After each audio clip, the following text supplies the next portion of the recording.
होता है जब ज्ञान की उत्पत्ति होती है।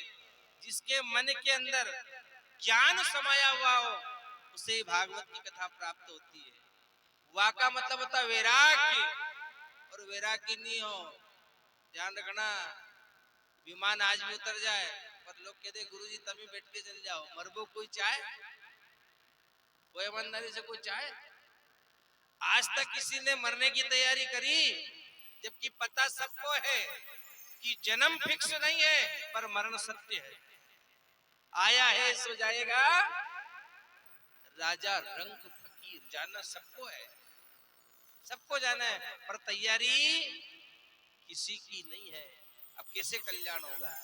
वैराग्य सहज में उत्पन्न नहीं होता है। और ताका मतलब होता है तपस्या। जिसके जीवन में तपस्या है उसे ही भागवत की कथा सुनने का फल प्राप्त होता है, जिसे कहते हैं एकांतवास। अब हमारे घोड़ा खेड़ा में चारों चीज नहीं है, ठीक है? अगर हमें पहले पता चल जाता कि इस गांव में मंदिर नहीं है राम जी का, तो हम कथा क्या नहीं करते, बोलो रामचंद्र भगवान की। क्योंकि जिस गांव में राम नहीं है उस गांव में कहां से आराम मिलेगा? ध्यान रखना, मरा मरा सबको ही कहे, मरा नहीं अब कोई, पर एक बार ऐसा मरो तो पुनः जन्म नहीं। हम रोज मर रहे हैं, कहे ध्यान से। लोग कहते ना किसी की मृत्यु हो गई, वो मरा नहीं है, वो तो सुधरा है, पर हम रोज मर रहे हैं, प्रतिदिन मर रहे हैं।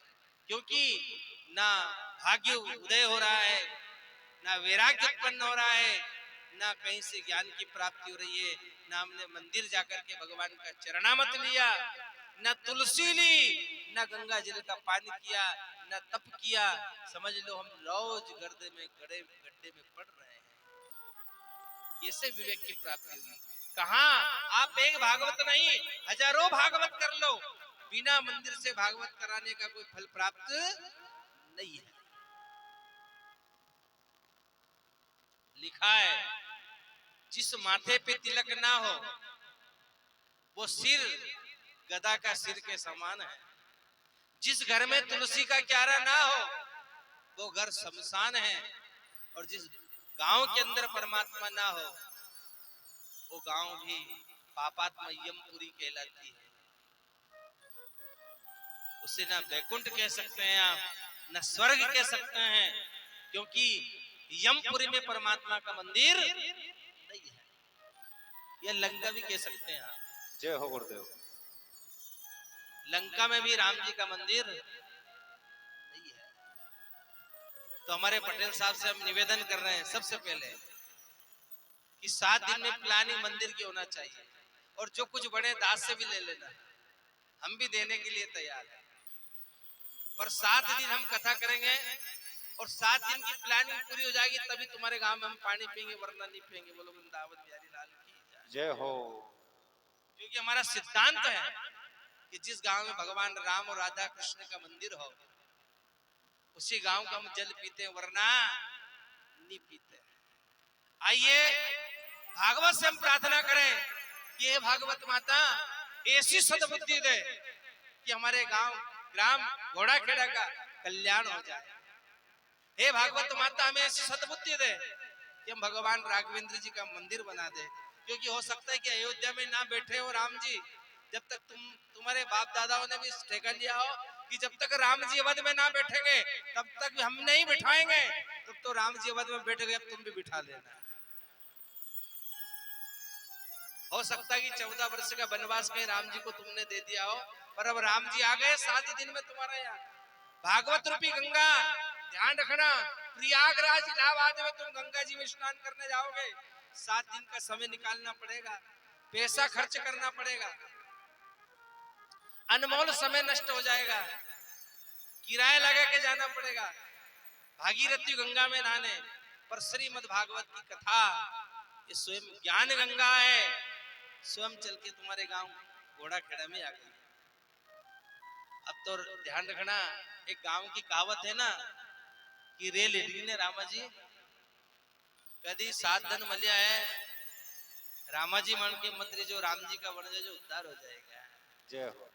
क्योंकि वाल्मीकि जी ने उल्टा ही नाम जपत जग जाना और वाल्मीकि भय ब्रह्म समाना मरा मरा बोल करके भव सागर से पार हो गए। तो आज तो राम जी का नाम हमें सीधा याद है। भगवान से प्रार्थना करो, हे भगवत भागवत मैया तू भागीरथी गंगा बन करके ग्राम घोड़ा खेड़ा में चल के आई है और गांव से बाहर ही है, अभी गांव में नहीं गई है, ध्यान रखना पटेल बा अभी गांव से बाहर ही है। प्रार्थना करना कि गांव के मुखमंडल पर भागवत बैठी हुई है। तुम भाग्यशाली लोग हैं कि इस गांव में कभी कोई बाधा प्रवेश नहीं करेगी। जिस द्वार पर भागवत हो जाती है, क्योंकि ये भागवत बद्री नारायण में नहीं हुई, केदार नारायण में नहीं हुई, कल खलघाट हरिद्वार के मुख पर सनकादि ऋषियों के द्वारा नारद जी को श्रीमद् भागवत की कथा सुनाई गई। और कहा हरिद्वार के आनंद घाट पर, ऐसे आनंद घाट पर भगवान की कथा हुई। और उसी को भी उसी घाट के समान ये भी हरिद्वार का कलखट आनंद घाट है, सामने गडार है, पर्वत है और लिखा है भगवान की कृपा होती है तो गूंगा भी बोलने लग जाता है, भगवान की कृपा होती है तो लंगड़ा पहाड़ को कूद जाता है, मुखम करोति वाचालम पंगु लगेते। और भगवान की कृपा हो तो अज्ञानी भी भवसागर से पार हो जाता है। ध्यान देना, ये जीवन है, सेज में जा रहा है, अनमोल समय, इसे खराब ना करें। हो सकता है भगवान ने हमें अवसर दिया, हम मंदिर बना दे, आने वाली पीढ़ी बनाए ना बनाए, उनको पता है, वो भी समझेंगे हमारे बाप दादा ने कोई ढेर नहीं पड़ा तो हम क्या करेंगे। और पुत्र बड़े पिता के कर्मा और खेती बड़े स्वयं के धर्मा। 100 बीघा वालों भूखा मर जाए पर जिसके पल्ले पे पुण्य है 2 बीघा वाला मस्त चकाचक खा रहा है। ध्यान रखना, आज संकल्प लेंगे कि हम 7 दिन के अंदर प्लानिंग ये बांधेंगे कि 7वें दिन मंदिर की भूमि पूजन होए और भूमि पूजन के साथ साथ धीरे धीरे धीरे जो भी कथा में हमें दक्षिणा मत देना, हम कुछ नहीं ले जाएंगे तुम्हारे यहाँ से, सब मंदिर में लगा देना, पर राघवेंद्र जी का मंदिर बनना तय है।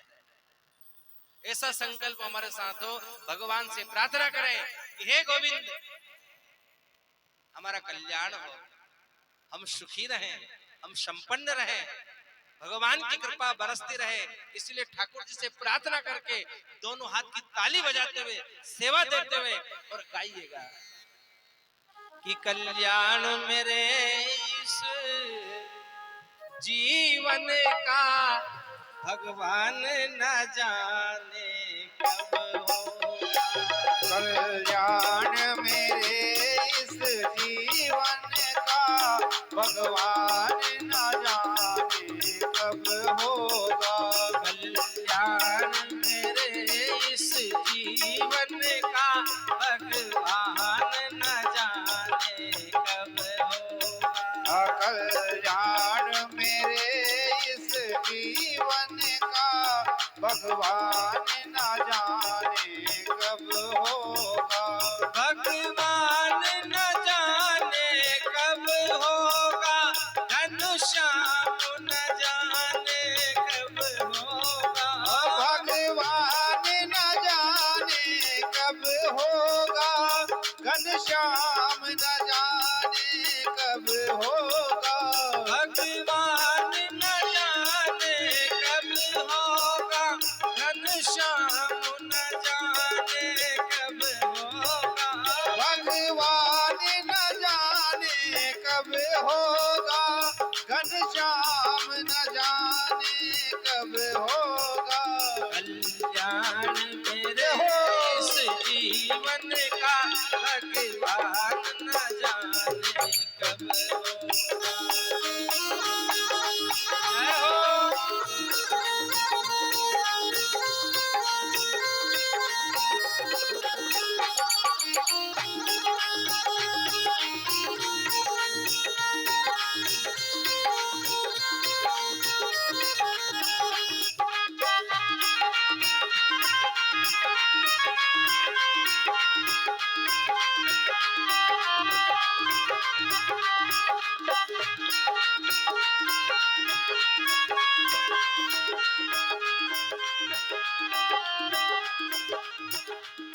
शीतलता जिससे आती है सारी अशांति मिट जाती है। शीतलता जिससे आती है सारी अशांति मिट जाती है। शीतलता जिससे आती है सारी अशांति मिट जाती है। शीतलता जिससे आती है सारी अशांति मिट जाती है। वह नित्य प्राप्त है प्रेम सुधा पर पान न जाने कब होगा।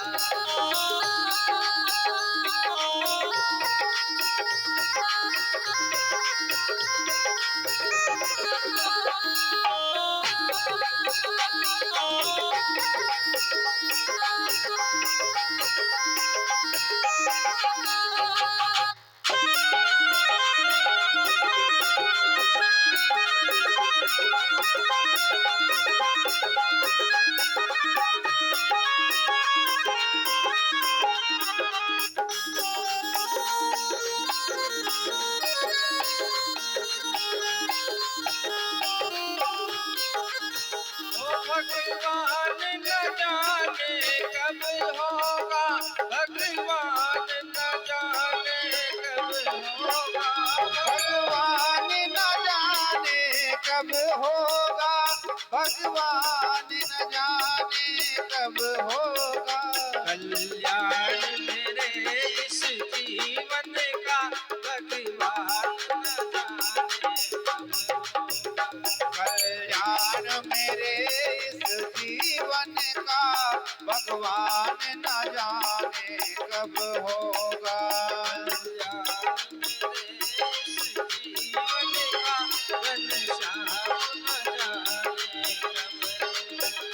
कल्याण मेरे इस जीवन का घनश्याम न जाने कब होगा।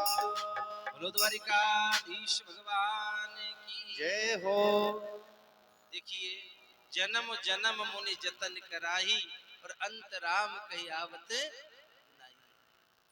जन्म जन्म ध्यान देना, 10 जन्म का जब पुण्य उदय होता है, जब घर में भागवत की कथा ने कराने का मन होता है, 10 जन्म का पुण्य।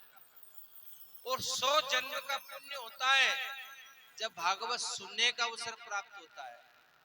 और अनंत जन्मों का पुण्य उदय होता है जब भागवत की कथा कराने का अवसर प्राप्त होता है। सेज में नहीं मिलती साहब।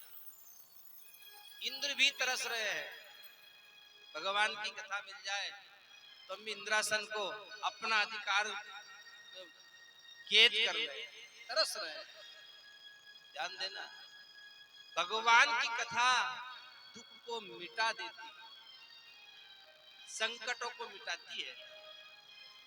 कथा का उल्टा करिएगा क्या होगा? कथा थकावट को मिटा देती है। और लिखा है, मां भगवती सीता अशोक वाटिका में बैठी थी, ठीक है। और जैसे हनुमान जी महाराज गए, और हनुमान जी महाराज अशोक वाटिका में गए, और क्या करा हनुमान जी ने?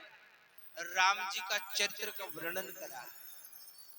सीता जी दुखी थी, परेशान थी, तो बाबा तुलसीदास जी कह रहे हैं, हनुमान जी क्या सुना रहे हैं कि रामचंद्र गुण बरने रे रागा।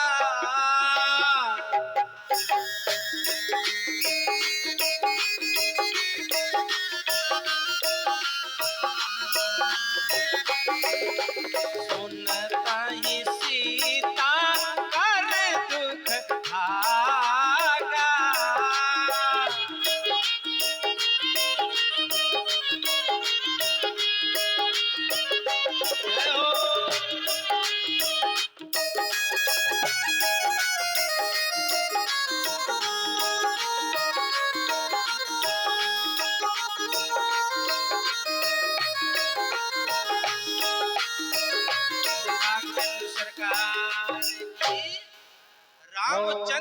भरने लगा। जैसे हनुमान जी राम जी के चरित्रों का गुण को अनुवाद करने लगे, तुरंत सीता मैया का दुख दूर हो गया। तो ध्यान रखना, जब अशोक वाटिका में बैठी हुई सीता कठोर दुख से परेशान थी, तो घोड़ा खेड़ा पंडाल में हम जो बैठे हुए हैं, ध्यान रखना, इस पंडाल में 7 दिन दुख को याद करना और भगवान की कथा सुनना, सब व्याधियां मिट जाएगी, सब दुख खत्म हो जाएगा। क्योंकि भगवान की कथा रोगों से मुक्त कराने वाली है। राम नाम की औषधि जो एक बार पी जाता है उसका जीवन सिद्ध हो जाता है। और ध्यान रखना, श्रद्धा से कथा सुनी जाती है। श्रद्धा विश्वास रूपिणो, श्रद्धा नहीं है तो कथा सुनने से कोई मतलब, 3 घंटा बेकार नहीं करना। अच्छा, कई लोग यूं भी कहते हैं कि क्या भागवत की कथा अंत में काम आएगी? ध्यान देना, स्वर्ग और नरक किसी ने देखा? कोई कह सकता है? वैकुंठ देखा किसी ने? अच्छा, एक बात हम प्रश्न पूछते हैं बीच बीच में, भगवान किसने देखे? ऊंचा हाथ करे। भगवान देखा आपने? मैया इधर ध्यान दे, भगवान देखा मैया? पत्थर देखा कि नहीं देखा? देखा। भगवान पटेल बा, भगवान देखे कि नहीं? तो मंदिर में तीर्थ में कहीं रोवा जाओ, मंदिर में कहीं पत्थर है? कौन है मंदिर में? ध्यान रखना, इसीलिए कहते हैं ना स्वर्ग है ना नरक है। बाबा तुलसीदास जी ने सुंदरकांड का दोहा में लिखा है, स्वर्ग नरक अपवर्ग सुख धरे हो तुला एक अंग, और तुलन ताई सकल मिले जो सुख लव सत्संग। ना स्वर्ग में आनंद है, ना नरक में आनंद है, ना वैकुंठ में आनंद है। वो आनंद केवल एक घड़ी के सत्संग में ले जावे तो स्वर्ग और वैकुंठ की प्राप्ति हो जाती है। अब तो वैकुंठ कहाँ ढूंढने जाओ? बोले मनोहर थाने के पास हम रास्ते चलते आ रहे, वैकुंठ ही वैकुंठ, इधर भी कथा चल रही है, इधर भी कथा चल रही है। ये भगवान की कृपा है कि जगह जगह भगवान की कथा चल रही है। इतना अच्छा वैकुंठ में भी मिलने वाला नहीं है। जहाँ भगवान की कथा हो,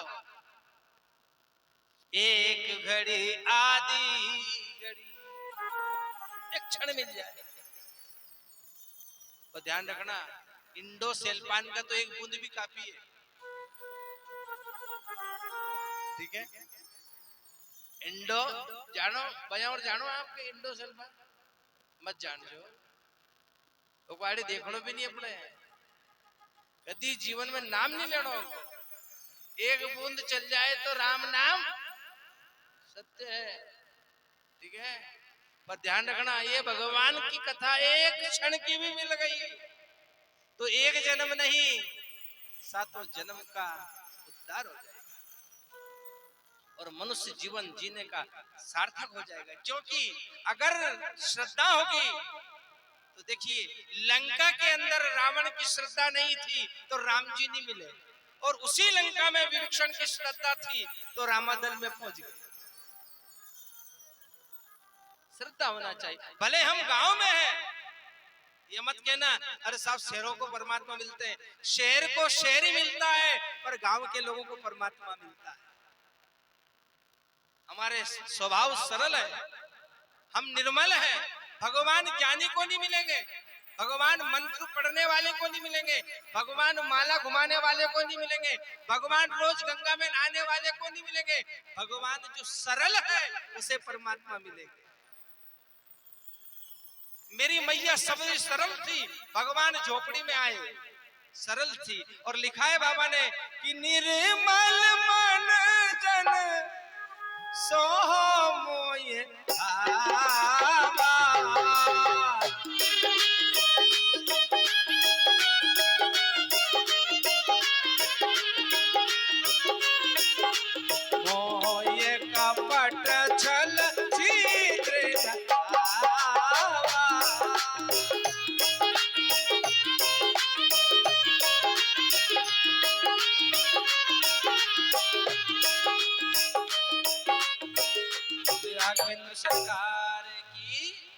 निर्मल जन, कौन सा व्यक्ति जो निर्मल हो, गंगा की तरह पवित्र हो, वही परमात्मा की भक्ति कर सकता है और परमात्मा उसे ही प्राप्त कर सकता है।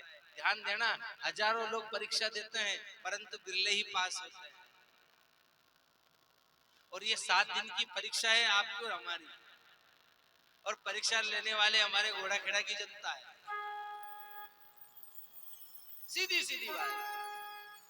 पर सोने की भी परीक्षा लो तो पिघल जाएगा। भागवत में श्लोक आता है, सर्वप्रथम सच्चिदानंद रूपाय विश्वोपत्यादि हेतवे तापत्र विनाशाय श्री कृष्णाय। सच्चित और आनंद को प्राप्त करने वाले उन सच्चिदानंद घन को दास का प्रणाम स्वीकार। अब देखिए, थोड़ा कथा में जाना पड़ेगा। सत्य, चित और आनंद, सत्य किसे कहते हैं, चित किसे कहते हैं, तभी आनंद की प्राप्ति होगी। इसलिए लिखा है कि सत मत छोड़े सूरमा। देखिए, भगवान की कथा सुनने के हम तभी अधिकारी बनेंगे। आज तो केवल आपको अधिकारी बनना है, कथा तो काल से सुनना है। आज केवल हम अधिकारी बन रहे हैं कि हम भगवान की कथा सुनने के योग्य व्यक्ति हैं या नहीं। क्या लिखा कि सत मत छोड़े सूरमा, सत छोड़ने पथ जाय, और सत की बांधी लक्ष्मी पुनः चले घर आए। अगर हम सत्य हैं, और सत्य के बराबर कोई तप नहीं है, सत्य में ही ईश्वर का वास है और सत्य ही नारायण है। हमारे यहाँ कथा हो कि नहीं हो, एक ही झूठ नारायण की सत्य नारायण की हा?